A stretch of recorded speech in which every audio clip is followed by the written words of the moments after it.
Welcome back to DNA. Congress ఇచ్చిన 6 గ్యారంటీల చుట్టూ తెలంగాణ రాజకీయాలు చాలా హాట్ గా సాగుతున్నాయి. ఎన్నికల టైంలో ఇచ్చిన 6 గ్యారంటీలను అమలు చేయాల్సిందేనని డిమాండ్ చేస్తున్న బీఆర్ఎస్ అసెంబ్లీలో ప్రైవేట్ మెంబర్ బిల్ పెట్టబోతోంది. 6 గ్యారంటీలకు చట్టబద్దత కోసం పోరాడతామని కేటీఆర్ చెప్పారు. రాష్ట్ర ఆర్థిక పరిస్థితి దృష్ట్యా 6 గ్యారంటీల అమలు నిజంగా సాధ్యమా? బీఆర్ఎస్ టార్గెట్ ఏంటి? అధికార పక్షం కౌంటర్ ప్లాన్ ఎలా ఉంటుంది? 6 గ్యారంటీల చుట్టూ హాట్ గా తెలంగాణ పాలిటిక్స్ అయితే నడుస్తున్నాయి. ఇదే విషయంపై ఇప్పుడు అనాలిసిస్ చేద్దాం. ఎస్ భరత్, సో ఇది బీఆర్ఎస్ కి మంచి ఆయుధం అనుకోవచ్చా? సో ఒకటి, కర్ణాటకలో గాని తెలంగాణలో గాని ఒక హామీ ఇచ్చింది కాంగ్రెస్ పార్టీ. వాళ్ళు అక్కడ 5 గ్యారంటీలు ఇచ్చారు కర్ణాటకలో, ఇక్కడ 6 గ్యారంటీలు అని చెప్పారు. తెలంగాణలో 6 గ్యారంటీలు అన్నారు కానీ మొత్తం చూస్తే 15 గ్యారంటీలు ఉన్నాయి. ఇక్కడ ఒక్కో గ్యారంటీలో మహిళా శక్తి అని చెప్పి మహిళలకు 2,500 రూపాయలు, ప్రతి మహిళకు 2,500 రూపాయలు అన్నారు. ఓకే. రెండవది గ్యాస్ సిలిండర్లు సంవత్సరానికి 500 రూపాయలకు ఇస్తామని చెప్పారు. అట్లా స్కూటీలన్నీ ప్రియాంక గాంధీ మహిళలకు స్కూటీలు విద్యార్థినులకు అని చెప్పారు. ఇట్లా 15 గ్యారంటీలు ఉన్నాయి టోటల్. దాంట్లో అమలు చేసినవి 3-4 మాత్రమే. ఫ్రీ బస్ ఒకటి చేశారు, ఎందుకంటే ఫ్రీగా బస్ ఎక్కొచ్చు. బట్ ఆర్టీసీకి గవర్నమెంట్ ఇవ్వాలి. ఆర్టీసీకి ఇచ్చేది లేదు, అడిగేవాడు లేడు. ఎందుకంటే ఆర్టీసీ ఎవరు? ఎండి, ప్రభుత్వం నియమించిన ఐపీఎస్ ఆఫీసరే ఉంటాడు. ఏం చేస్తారైనా? ముఖ్యమంత్రిని వచ్చి మాకు బకాయిలు కట్టట్లేదు అంటారా? అంతే కదా. సో దానివల్ల ఆర్టీసీ లాసు. ఆర్టీసీలో పనిచేసే డ్రైవర్లు, కండక్టర్లు, వాళ్ళకి పే రివిజన్ కాకుండా చాలా సంవత్సరాలు అయిపోయింది. ప్రభుత్వ ఉద్యోగుల సంగతి పక్కన పెడితే వాళ్ళు ప్రభుత్వ రంగ సంస్థల ఉద్యోగులు, వాళ్ళ ఇబ్బంది అట్లా ఉంది. ఆర్టీసీ ఒకవైపు ఇస్తే ఇంకోవైపు ఆడవాళ్లకు దగ్గర ఫ్రీ బస్ అంటున్నారు, మగవాళ్ళ దగ్గర డబుల్ పైసలు తీసుకుంటున్నారు. అంతేనా? అంటే ఆడవాళ్ళు బాధపడతారేమో. సమ్మక్క సారక్క జాతర ఇంకేమన్నంటే దసరా స్పెషల్ బస్సులు అని చెప్పి 50% అడిషనల్ ఛార్జ్ తీసుకుంటారు. సో ఈ 6 గ్యారంటీలు అమలైన ఇదొకటే నాకు కనబడుతుంది. ఫ్రీ బస్ ఒకటి ఇచ్చారు, సిలిండర్లు ఒకటి కొంత ఇంప్లిమెంట్ చేస్తున్నట్టున్నారు. 6 సిలిండర్లు 500, పవర్ విద్యుత్తు 200 యూనిట్ల లోపు ఫ్రీ బిల్. ఓకే, అదొకటి చేస్తున్నట్టున్నారు. ఇంకా రుణమాఫీ అన్నది 6 గ్యారంటీలు లేదు, మిగతా గ్యారంటీలు అమలు కావట్లా. సో అందుకని ప్రభుత్వాన్ని ఇరుకుని పెట్టాలని కేటీఆర్ ఏం చేశారంటే ప్రైవేట్ మెంబర్ బిల్లు, ఇక్కడ 6 గ్యారంటీలకి మొదటి కేబినెట్ సమావేశంలోనే చట్టబద్ధత కల్పిస్తాం. అంటే చట్టబద్ధత అంటే చట్టంలో ఉంటే ఇంక ఇంప్లిమెంట్ చేయాల్సిందే. చట్టబద్ధత వేరు, హామీ ఇవ్వడం వేరు, చట్టబద్ధత వేరు. సో వీళ్ళు ఏం హామీ ఇచ్చారంటే 6 గ్యారంటీలకు మొదటి కేబినెట్ లోనే చట్టబద్ధత కల్పిస్తామని చెప్పారు. మొదటి కేబినెట్ కాదు, 2 సంవత్సరాల 2 నెలలు అయింది, 3 నెలలు అయింది, ఇప్పటి వరకు చట్టబద్ధత లేదు. చట్టబద్ధత అంటే ఇంప్లిమెంట్ చేయాలి. ఇప్పుడు ఉపాధి హామీ చట్టం ఉంది, 100 రోజుల పని దినాలు కల్పించాలి. రైట్ టు ఎడ్యుకేషన్ యాక్ట్ ఉంది. సో అట్లాగే భూసేకరణ చట్టం ఉంది, భూమి తీసుకుంటే పరిహారం 4 రెట్లు ఇవ్వాలి.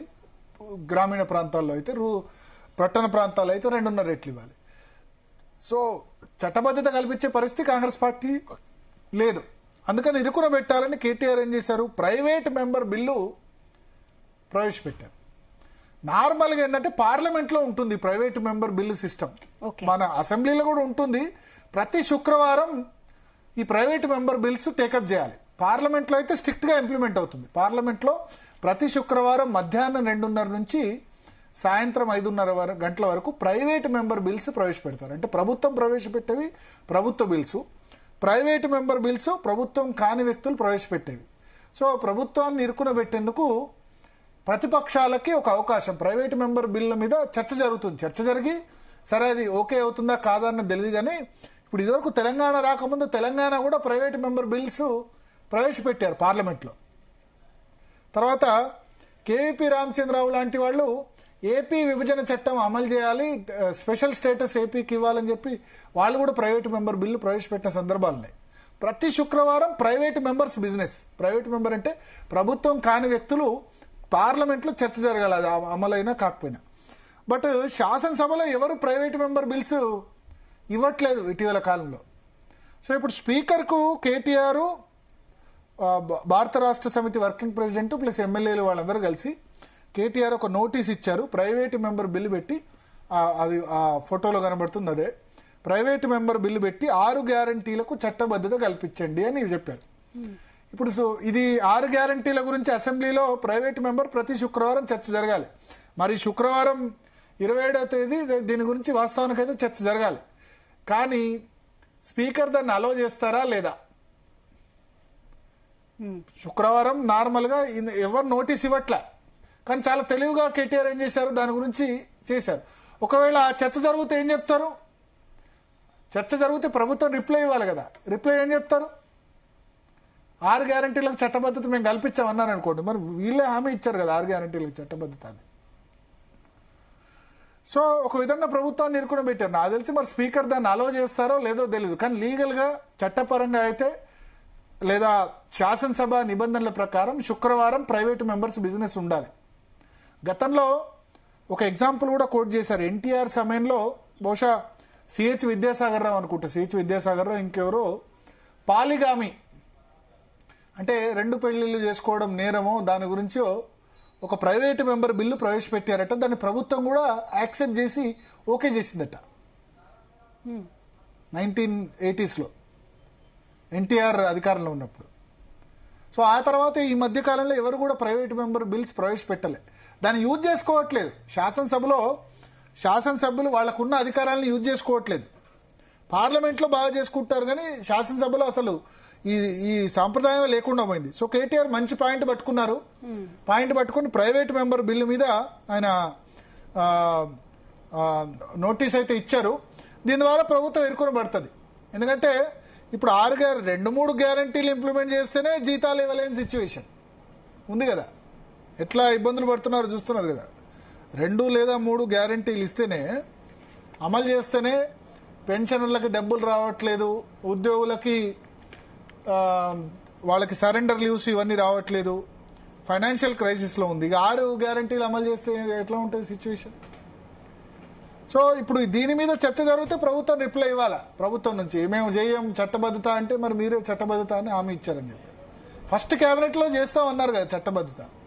అది చట్టబద్ధత కల్పించే పరిస్థితులు ఏది, తప్పించుకోవడం తప్పేం లేదు. అంటే ఎట్లా ఉంటుందంటే ప్రభుత్వాలు ఈ మేనిఫెస్టోలు ఎట్లా ఉంటాయంటే అధికారంలోకి వచ్చేంత వరకు ఒక విధంగా, అధికారంలోకి వచ్చిన తర్వాత ఓడు మల్లన్న ఉంది కదా సామెత, అంతే ఓటర్ కన్ఫ్యూజ్.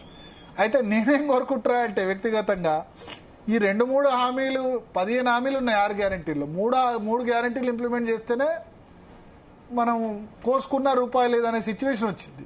ఇక ఈ 6 గ్యారంటీలు ఇంప్లిమెంట్ చేస్తే ఇంకా అంతే ఫైనాన్షియల్ క్రైసిస్. సో ఇంతకుముందు మనం డిస్కస్ చేసిన టాపిక్ కంటిన్యూషన్ ఏంటంటే హామీలు ఇచ్చేటప్పుడు ఆలోచించండి. రాజకీయ పార్టీలు అడ్డగోలుగా హామీ ఇవ్వకపోండి. నాకు తెలిసి 6 గ్యారంటీలు ఇవ్వకపోయినా కాంగ్రెస్ పార్టీ అధికారంలోకి వచ్చేదేమో. 6 గ్యారంటీలు ఇస్తున్నారని ఏదో కాదు, అక్కడ ప్రభుత్వాన్ని మార్చాలనుకున్నారు. 10 సంవత్సరాలు అయిందనుకున్నారు. ఎమ్మెల్యేలు మారుస్తే కేసీఆర్ మళ్ళీ గెలుస్తుండేమో. ఎమ్మెల్యేలు మార్చలేదు. హరీష్ రావు కేటీఆర్ ఇద్దరు చెప్పారట ఎమ్మెల్యేని మార్చాలని, బట్ ఆయన మార్చలేదు. చాలా కాన్ఫిడెంట్గా ఉండే మీరు నన్ను చూసి ఓటేస్తారని చెప్పి. సో రకరకాల విషయాలు దానివల్ల ఓడిపోయింది. సో ఈ 6 గ్యారంటీలని చెప్పడం వల్ల ఇప్పుడు దాని ఇంప్లిమెంటేషన్ గురించి నిజానికి చర్చ జరగాలి శాసనసభలో. స్పీకర్ అయితే నేను అలో చేయాలని నేను కోరుకుంటున్నా. ఎందుకంటే ఇప్పుడు శాసనసభ అంటే రాష్ట్రంలో జరుగుతున్న ఇష్యూస్ మీద ఈ ప్రైవేట్ మెంబర్స్ సంబంధించి, ఎందుకంటే మొత్తం గవర్నమెంట్ బిజినెసే కాదు కదా, ప్రతిపక్షాలకు సంబంధించి మెంబర్స్ సంబంధించిన అంశాల మీద చర్చ జరగాలి కదా. Question hour is very important. పార్లమెంట్లో క్వశ్చన్ అవర్ను 0 అవర్ను రద్దు చేయరు ఎప్పుడు కూడా. మన దగ్గర క్వశ్చన్ అవర్ లేకుండానే డైరెక్ట్గా చేస్తారు. గవర్నమెంట్ బిజినెస్ ఒకటే కాదు, ఇప్పుడు మెంబర్స్ హక్కులు కూడా చాలా ఇంపార్టెంట్. సో కేటీఆర్ మెంబర్గా ఆయన హక్కుని వినియోగించుకున్నారు. సో చూద్దాం శుక్రవారం మరి స్పీకర్ అలో చేస్తారా చేయరని నేను అనుకుంటా. చేస్తే ఇబ్బందులు పడతారు. అలో చేయకపోయినా ఇబ్బంది, అలో చేసిన ఇబ్బంది. అలో చేయకపోతే డెఫినెట్ గా నెగటివ్ వస్తుంది. ప్రజలు వాళ్ళు చేస్తే ఇంకా ఇబ్బందులు పడతారు. చేయకపోతే ఒక రోజు చేస్తే చర్చ జరిగితే ఏం చెప్తారు, మేము చట్టబద్ధత కల్పించామని అన్నారనుకోండి, మరి మీరే హామీ ఇచ్చారని. సో మొత్తానికి కేటీఆర్ అయితే ఇరుకున పెట్టారు ఆ విషయంలో, చట్టబద్ధత కల్పించిన విషయంలో. లెక్కకైతే ప్రైవేట్ మెంబర్ బిల్లును యాక్సెప్ట్ చేయాలి స్పీకరు, కానీ స్పీకర్ వ్యవస్థ ఆ విధంగా తయారైంది. ప్రసాద్ కుమార్ పాపం చాలా మంచి వ్యక్తి, బట్ స్పీకర్ వ్యవస్థను డిక్టేట్ చేస్తున్నాయి ప్రభుత్వాలు. నెక్స్ట్ ఆయనకు టికెట్ కావాలి కాంగ్రెస్ పార్టీ, అంతే కదా. సోమనాథ్ చటర్జీ లాంటి మహానుభావుడు గొప్ప స్పీకర్కే సిపిఎం లాంటి పార్టీ, కొంత అంత ఇంత ప్రిన్సిపల్స్ ఉన్న పార్టీ, వాళ్ళు చెప్పినట్టు వినలేదని నెక్స్ట్ టికెట్ ఇవ్వలేదు. 10 సార్లు గెలిచిన ఎంపీకి 2009లో. సో స్పీకర్ వ్యవస్థ రాజకీయ పార్టీలు కంట్రోల్ చేస్తున్నాయి. న్యూట్రల్ గా ఉండే సిచ్యువేషన్ లేదు పాపం, అదే కదా. లేకపోతే దానం నాగేందర్ విషయంలో ఆయన వెయిట్ వేసేవారు. Exactly. So my sympathize are with speaker ను మొత్తానికి ఇప్పుడు ఒక ఏమంటారు సంశయంలోకి నెట్టేశారు. నేను మిగతా శాసనసభ్యుల్ని కూడా నేను దీన్ని ఆదర్శంగా తీసుకోవాలి. ఎందుకు అసలు ప్రైవేట్ మెంబర్ బిల్స్ ఎవరు ఎందుకు ప్రవేశపెట్టట్లేదు అని నాకు అనిపిస్తుంది. ప్రైవేట్ మెంబర్ బిల్లు ఖచ్చితంగా ప్రవేశపెట్టాలి. అది శాసనసభ్యుల హక్కు. దీన్ని వినియోగించుకొని ఇంకా చాలా విషయాలు, రాఘవ్ చెద్దా పార్లమెంట్ లో మాట్లాడుతున్నందుకు చాలా మంచి రెస్పాన్స్ వస్తుంది. 28 రోజులే టెలిఫోన్ కంపెనీలు 30 రోజుల బదులు రీఛార్జ్ 28 రోజులు చేస్తున్నారు. కామన్ మ్యాన్ ప్రాబ్లమ్స్ మాట్లాడుతున్నారు. సో కామన్ మ్యాన్ ప్రాబ్లమ్స్ ను ఈ ప్రైవేట్ మెంబర్ బిల్స్ ద్వారా అడగచ్చు. దాన్ని ఇంతకాలం ఎందుకు ఎవరు యూజ్ చేసుకోలేదో నాకు అర్థం కాలేదు. శాసనసభ్యులకు కూడా అవగాహన ఉండాలి వీటన్నిటి మీద. 10 సంవత్సరాల్లో బీఆర్ఎస్ ఎవరు క్వశ్చన్ చేయలే. బీఆర్ఎస్ కాదు, 1987 లో పెట్టారట చివరిసారి బిల్లు. 40 ఏళ్ళు అయిందట. నాకు తెలీదు. కేటీఆర్ అయితే ట్రెండ్ సెట్ చేయబోతున్నారా? కొత్త ట్రెండ్ అయితే సెట్ చేశారు. సో నెక్స్ట్ గవర్నమెంట్ లో ఉన్న వాళ్ళు కూడా ప్రవేశపెట్టచ్చు. ఇప్పుడు అనిరుద్ రెడ్డి అన్నారు, ఏంది మళ్ళా తాటికల్లు తీసుకురావాలి, ఇప్ప పువ్వు సారా తీసుకురావాలి, మొత్తం ఇదేనా అని చెప్పి అన్నారు. అది ప్రైవేట్ మెంబర్ బిల్ పెట్టుకోవచ్చు. ఆయన ఏ టాపిక్ మీదైనా పెట్టచ్చు. మెంబర్స్ అసలు ప్రభుత్వాన్ని ఇబ్బంది పెట్టేయాలని కాదు, ఏ అంశం మీద చర్చ జరిగితే లోక్సభలో ఏం చేస్తారంటే ఎన్ని ప్రైవేట్ బిల్ మెంబర్స్ వస్తే దానిలో లాటరీ తీస్తారు. ఒకటో రెండో అది వస్తాయి. ప్రతి శుక్రవారం జరుగుతుంది. ఎట్టి పరిస్థితుల్లో ఎంత ఉపద్రవం వచ్చినా శుక్రవారం సాయంత్రం 2:30 గంటలకి ప్రైవేట్ మెంబర్ బిల్ మీదే చర్చ జరుగుతుంది. ప్రభుత్వం చెప్పిన అంశాలే కాకుండా మెంబర్స్ ఈజ్ ఇంపార్టెంట్. సో కొత్త బిల్స్ ఈ విధంగా అది వాడుకోవచ్చు. కొంచెం ఇలాంటి ప్రతిపక్షాలు క్వశ్చన్ చేస్తే హక్కు. ఇప్పుడు ఆ బిల్లు మీద చర్చ జరిగితే ప్రభుత్వం కూడా రిప్లై ఇవ్వాలి. రిజెక్ట్ చేయొచ్చు, మేము ఈ బిల్లు యాక్సెప్ట్ చేయట్లేదు, రిజెక్ట్ చేయొచ్చు. కానీ చర్చ అయితే జరుగుతుంది, కన్సర్న్ మినిస్టర్ రిప్లై ఇవ్వాలి. ఓకే. సో ఆ ప్రైవేట్ మెంబర్ బిల్ సంబంధించి ఇది మంచి ఆలోచన. కేటీఆర్ యూజ్ చేసుకున్న విధంగా మిగతా మెంబర్స్ కూడా యూజ్ చేసుకోవాలి దీన్ని. ఇటువంటి ఇష్యూస్ మీద ప్రభుత్వాన్ని అడగొచ్చు, ప్రభుత్వంలో ఉన్న మెంబర్స్ కూడా అడగొచ్చు. ప్రభుత్వంలో ఉన్న వాళ్ళు కూడా ఎవరైనా ఏ మెంబర్ అయినా యూజ్ చేసుకో. ప్రభుత్వంలో ఉన్న అధికార పార్టీ ఎమ్మెల్యేలు కూడా క్వశ్చన్ అవర్ లో క్వశ్చన్స్ అడుగుతారు కదా, 0 అవర్ లో కూడా అడుగుతారు కదా. సో వాళ్ళు కూడా ఇటువంటి అంశాలు, సామాజిక ఆర్థిక అంశాల్లో చాలా విషయాల్లో బిల్స్. సో ఈ వీక్ రిజెక్ట్ చేస్తే నెక్స్ట్ వీక్ అయినా దీన్ని చర్చించాలి, కంప్లీట్ గా రిజెక్ట్ చేసేస్తారా? ఏం చేస్తారు స్పీకర్ దానికి అప్లై? ఎందుకంటే ఈ 30-35 సంవత్సరాల్లో లేదు. పార్లమెంట్ లో సాంప్రదాయం ఉంది, ఖచ్చితంగా ఫ్రైడే 2:30 గంటలకి ప్రైవేట్ మెంబర్స్ బిజినెస్. బట్ శాసనసభలో ఈ 30 సంవత్సరాలుగా జరగట్లేదు. జనరల్ గా అయితే అమలు చేయాలి, ఆ సంప్రదాయం ఉంది. రిజెక్ట్ చేస్తున్నట్టు మరి ఇప్పుడు అడ్జర్న్మెంట్ మోషన్, వాయిదా తీర్మానం ప్రవేశపెడతారు అసెంబ్లీలో అయినా పార్లమెంట్ లో అయినా. దాన్ని రిజెక్ట్ నోటీస్ ఇస్తే రిజెక్ట్ చేస్తున్నామని చెప్పాలి. మరి దీనికి రిజెక్ట్ చేస్తున్నామని చెప్పాలా? చెప్తే ఏం కారణం చెప్తారు? చెప్పడానికి కూడా కారణం ఏం లేదు. ప్రైవేట్ మెంబర్ బిజినెస్ డెఫినెట్ గా జరగాలి. మీరు చెప్పిందే చేయమంటున్నారు, చేయము అంటే మరి మీకే నెగటివ్. అంటే చేస్తారా చేయరా అన్నది పక్కన పెడితే దాని మీద చర్చ అన్న జరగాలి కదా. చర్చ జరిగితే ప్రభుత్వం ఇబ్బందులు పడుతుంది. సో నేను సజెస్ట్ ఆల్ మెంబర్స్, అసెంబ్లీలో ఉన్న శాసనసభ్యులు కానీ శాసనమండలి కానీ, నేను పార్లమెంటు ఒక 8 సంవత్సరాలు కవర్ చేశాను కాబట్టి పార్లమెంట్ లో బెస్ట్ ప్రాక్టీస్ ఇది ప్రైవేట్ మెంబర్ బిల్లు. అది మన తెలంగాణ శాసనసభలో, తెలంగాణ శాసన మండలిలో కూడా ఉండాలి. Speakers also encourage this kind of thing. చర్చ జరుగుతుంది, అందరి దృష్టికి వస్తుంది, మీ దగ్గరికి చాలా విషయాలు వస్తాయి. కానీ ఎవరు దాన్ని వినియోగించుకోవట్లేదు. కేటీఆర్ దాన్ని వినియోగించుకున్నారు, చూద్దాం మరి ఏం జరుగుతుందో. ఓకే. సో డెఫినెట్ గా ఈ విషయంలో అయితే ఒక ట్రెండ్ సెట్ చేశారని అనుకోవచ్చు కేటీఆర్. ఎందుకంటే 40 years అయిపోయిందని చెప్తున్నారు. నిజంగా ఎవరికి తెలియని విషయం ఇది. నెక్స్ట్ నుంచైనా దీని మీద ప్రతిపక్షం ఇంకా ముందుకు వెళ్లి ఇలాగే క్వశ్చన్ చేస్తూ ఉంటే నిజంగా చాలా బాగుంటది. ఎందుకంటే ఇప్పటి వరకు జస్ట్ మీరు అది చేయలేదు, మేము ఇది చేయలేదు, ఇలాంటి డిస్కషన్స్ ఇప్పటి వరకు నడిచాయి. ఇది ఒక కొత్త పంథాల అవ్వబోతుంది అనుకోవచ్చు. సో ఇప్పుడు ఏనేలో ఒక షార్ట్ బ్రేక్ తీసుకుందాం. బ్రేక్ తర్వాత ఇరాన్ యుఎస్ వారిపై